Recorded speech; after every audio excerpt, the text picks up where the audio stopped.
Salamat sa kapangyarihan ng mahiwagang hangin.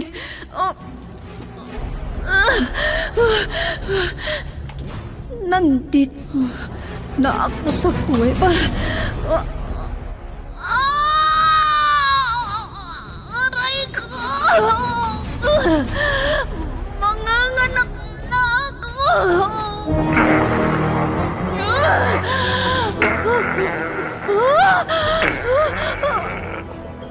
Bayawak!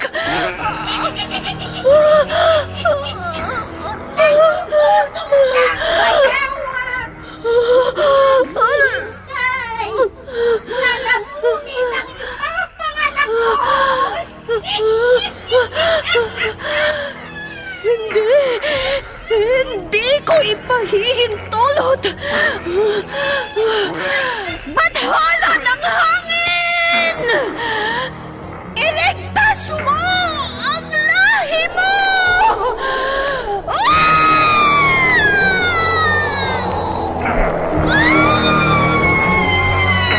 Bakit hindi mo sinakmal ang sanggol? Ikaw, bayawak!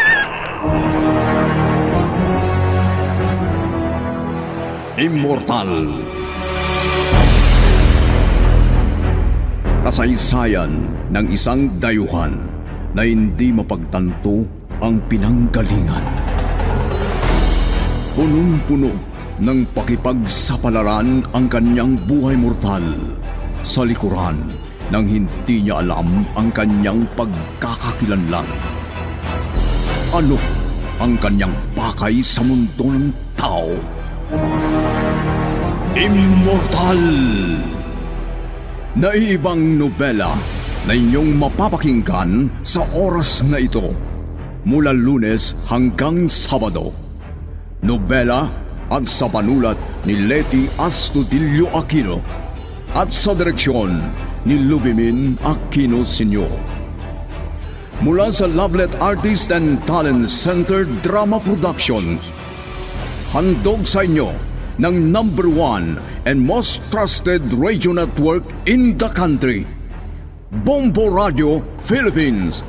Basta Radio Bombo! Immortal!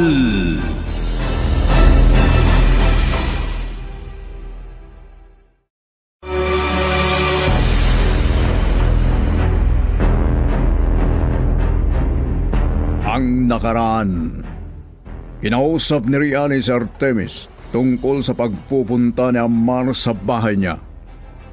Sa pag-uusap nila, sinabi ni Artemis o Artemio na itinuring niyang anak ang bata.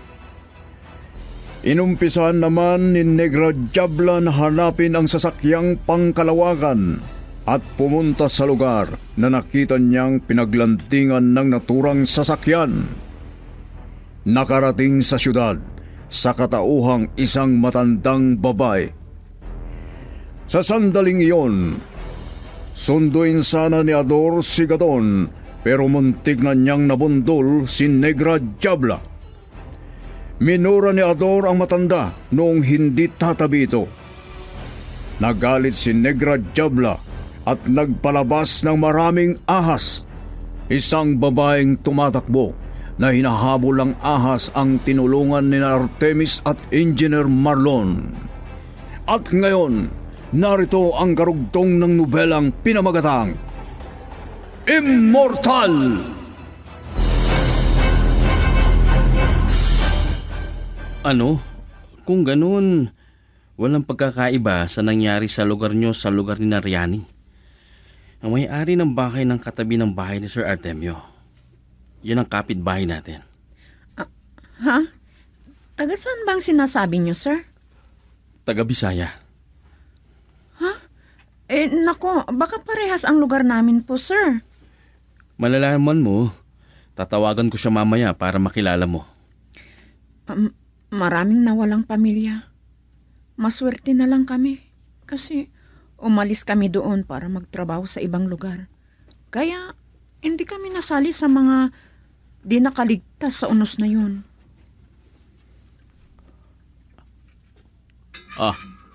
Si Riani ang dumadating. Ang may bahay sa kabila. Riani! Halika! May papakilala ako sa'yo.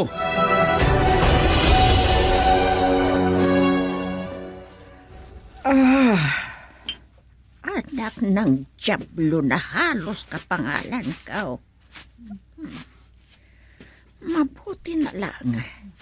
Nakabalik na ako dito.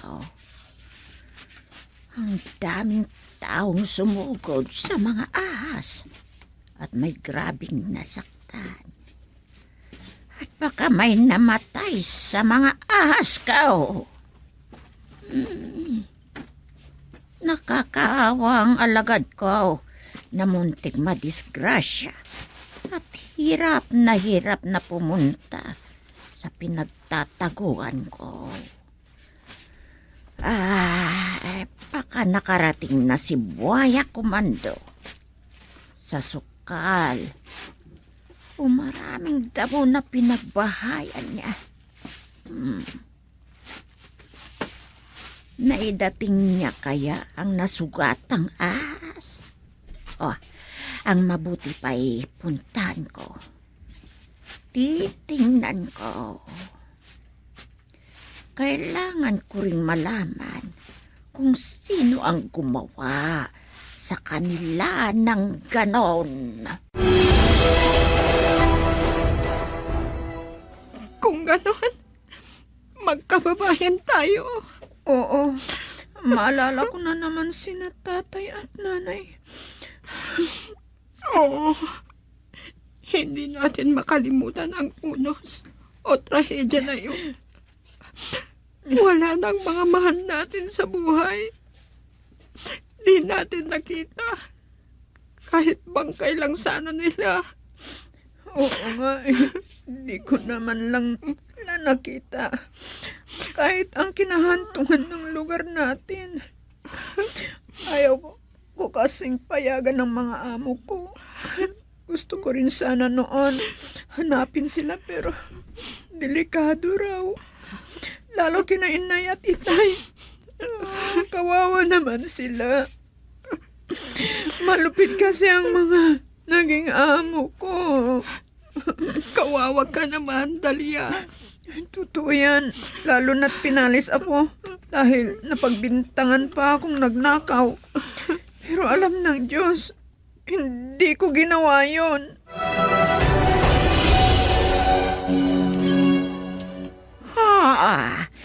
Namatay ang ahas.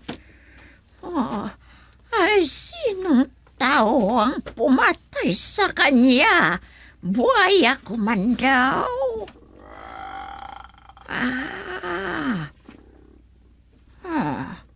Umina pa ang kapangyarihan. Langhapin. Buhaya Komando. Nasaan ang namatay na ahas, ha? Iyan ba?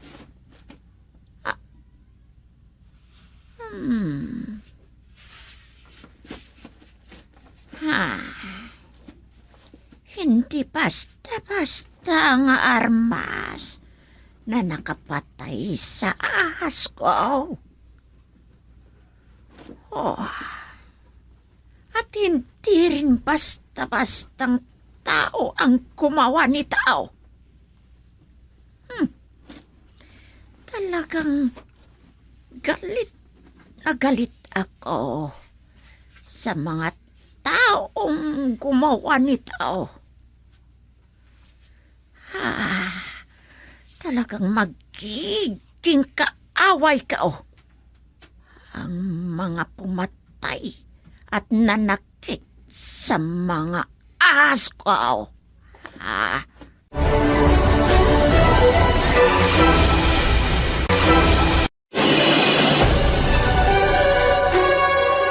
Mula ngayon, Dalia, magiging katulong ka na dito sa bahay ni Sir Artemio.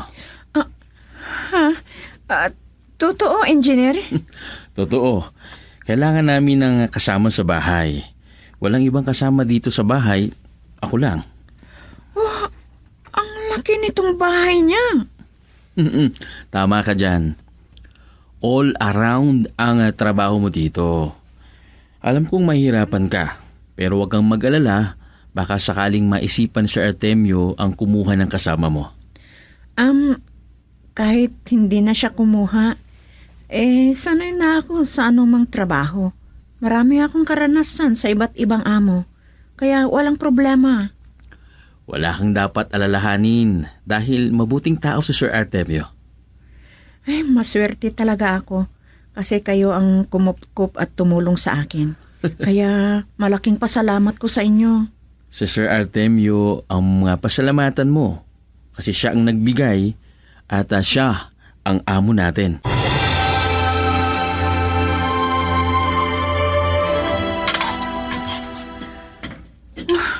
Nagtataka ako.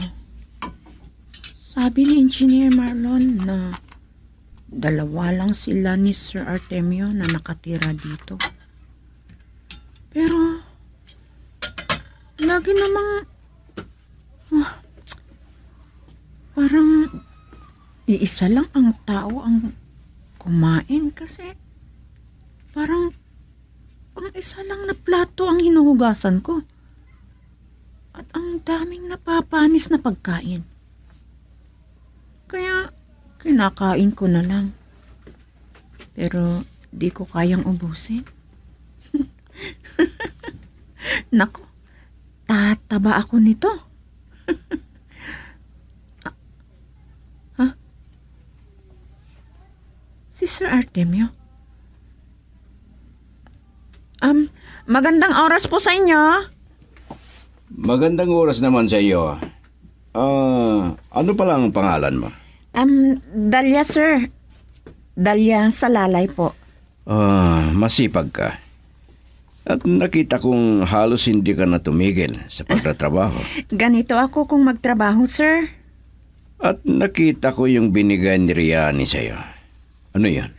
Ay, binigyan ako ng pagbihisan ko, sir. Kaya malinis na po itong suot ko. Ay, magkakatawan naman kami kasi wala akong dalang damit kahit isang bihisan ko o gamit man lang. Basta na lang kasi pinalayas ako ng amo ko eh. Mabuti na lang, binigyan ako ni Riani. Siya nga pala. Pumunta ka kay Engineer Marlon, ha? Unin mo yung pinabibigay ko sa kanya para sa'yo. At magpasama ka kay Riani. Ha? Saan kami pupunta, sir? Bibili kayo mga kailangan mo. Ay, maraming salamat.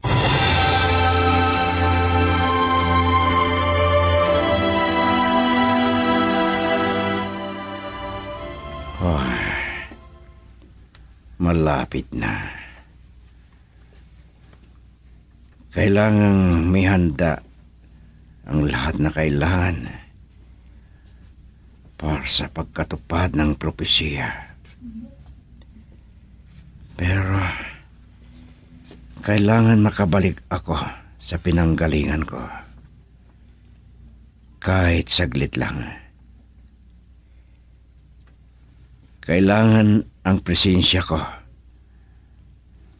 sa Skylab. Matanda na si Dr. Seaver. Kaya kailangang malaman ko kung ano ang kalagayan niya. Kailangang may handa ang lahat para may baba dito sa mundo ng tao ang Skylab. Kailangang may lipat dito ang Skylab. Dito sa mundo ng tao. At may lagay sa ilalim ng lupa. Para hindi madiskubre ng nag-aambisyon na sasakop at malapit ng mawalang o magunaw na mundo ng aking lahi. Ito na ang panahon para mapuksa ang masama na pakay nila. Kailangang masagip ang naitadhanang Salvador kasama ang mundo ng tao. Oo, kailangang mapuksa ang masama mula sa aking lahi, ang magiging bayani na mortal at immortal. Ano yun? Kakaibang masama ito. May nakasunod sa akin. Ahas. Tanda ito ng kakaibang kalaban. Ang aking armas. Ayun. Nakikita na kita. Masusunog at magiging abok ka.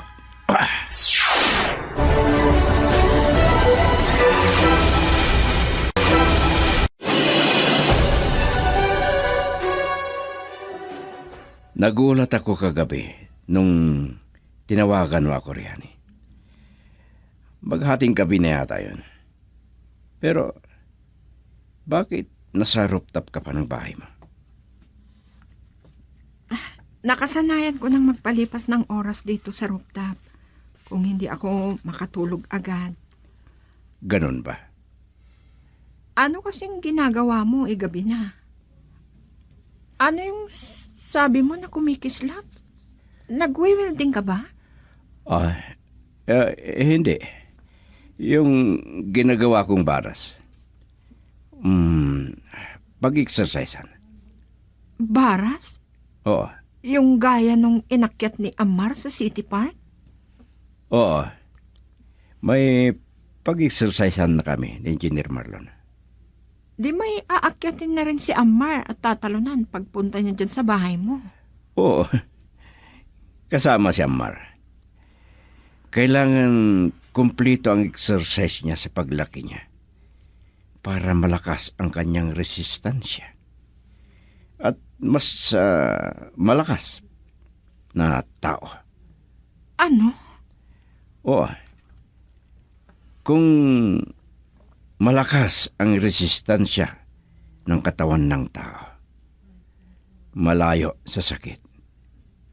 Hindi ba ganun, Riani?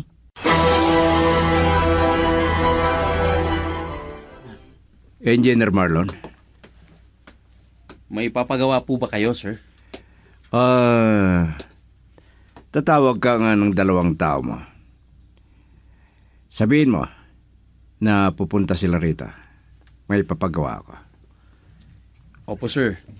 Pero ano po ang ipapagawa nyo? Gagawa sila ng baras dun sa may dulo, sa rooftop. Opo, sir. Magandang naisipan nyo, sir. Sabihin mo sa kanila na hindi na sila magdala ng kanilang reminta. Kumplito ang gamit dito. Unahin nila ang paggawa ng baras. Opo, sir. Nako, masisihan si Amar dyan, sir. Sigurado ako. Palagi nang pupunta dito ang bata. Ganyan ang gusto kong mangyari. Yung may magugustuhan siya rito para laging pumupunta dito. Sige na. Kontakin mo na sila, engineer. Opo, sir. Tatawagan ko agad yung sekretary sa shop. Sige. Gusto kong lagi na pumupunta rito si Amar habang siya'y lumalaki.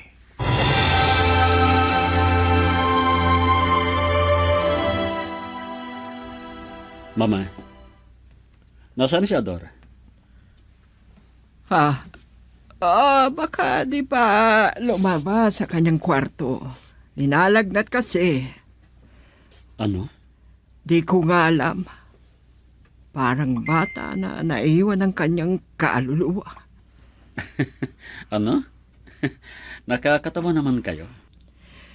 Di niya makalimutan ang mga ahas na pumulupot daw sa manibela ng kotse nung sunduin ka sana niya kahapon. Grabe naman si Ador. Sa totoo lang, hindi ako naniniwala sa mga ganyan.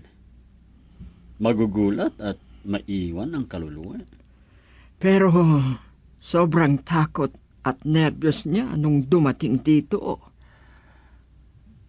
Ang alam ko dyan, Mama, baka naidlip at yan, nanaginip. Di naman siguro panaginip ang sinabi niya. Di ko lang alam. Pero nasaan ang mga ahas na sinasabi? Mabutit hindi siya tinuklaw. May nakita ba kayo? Wala akong nakita. Maaring umalis na sila nung balak pukpukin ni Ador. Ano? Oh, bakit ka tumawa dyan? Paano naman kasi? Sa pananalita ninyo, parang may isip ang mga ahas na yon. Parang ganun na nga. Kasi biglang nawala naman ang mga ahas. Nagmilagro sila, ganon? Ay, di ko rin maintindihan kung paano nangyari yon. Gaya ng sinabi ko, talagang natakot si Ador. Sobrang nervyos. Kay lalaking tao parang batang natakot. Ayun, linagnat pa. Kaya sinabi niyang naiwan niya ang kaluluwa dahil sa takot? Sige. Di bali, Mama. Ako nang magmamaneho. May usapan kasi kami ni Mayor Saludo.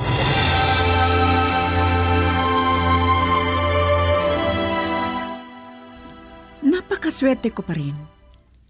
Ang bait ng mga amo ko. Ay, amo ko pala.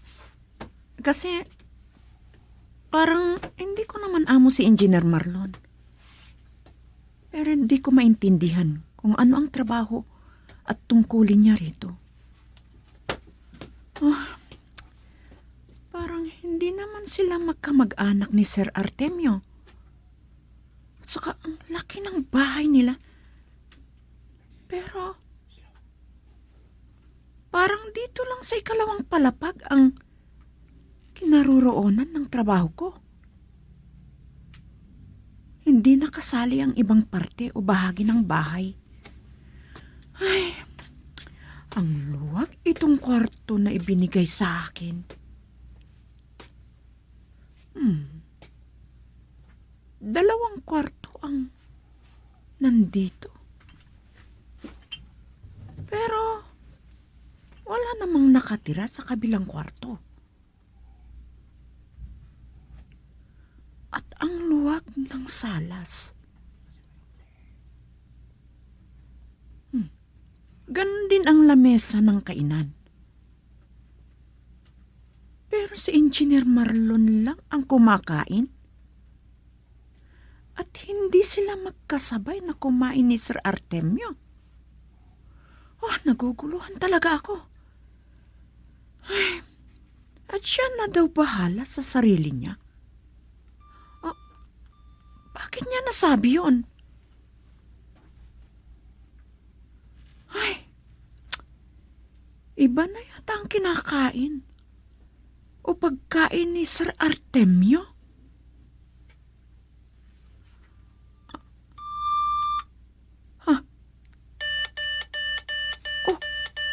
Tumunog ang intercom.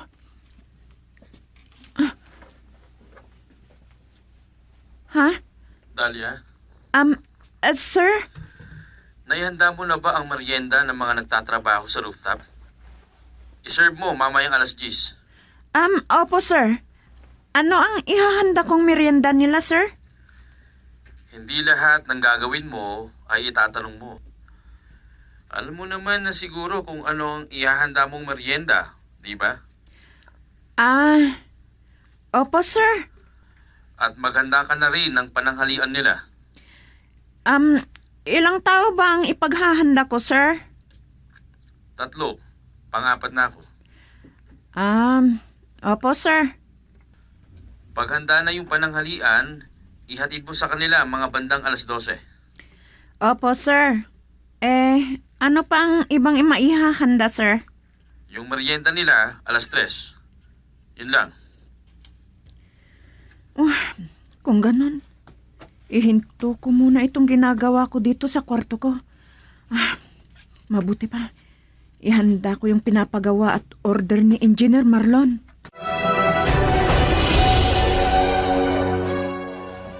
Sundin nyo ang nagawang plano. Maaring hapon na pupunta dito si Sir Artemio para makita ang mga ginagawa nyo. Yes, Engineer. Ituloy lang nyo ang ginagawa nyo. Tawagan nyo na lang ako pag may tatanungin kayo. Pupunta lang ako sa aking opisina. Opo, Engineer. Nandun lang ako, okay? Yes, sir. Yes, sir. Asan na kaya si Sir Artemio? Hindi ko maintindihan. Sisipot. Mamaya nawawala. Lulubog lilitaw siya. Kung minsan, ang akala ko natutulog sa kwarto niya sa 3rd floor. Yung pala, wala siya. Nakaalis na. Ang di ko alam kung saan siya nagsusuot o pumupunta. Nagtataka din ako sa pinapagawa niyang baras. Di naman para sa kanya yun. Ay, ano kaya ang plano niya?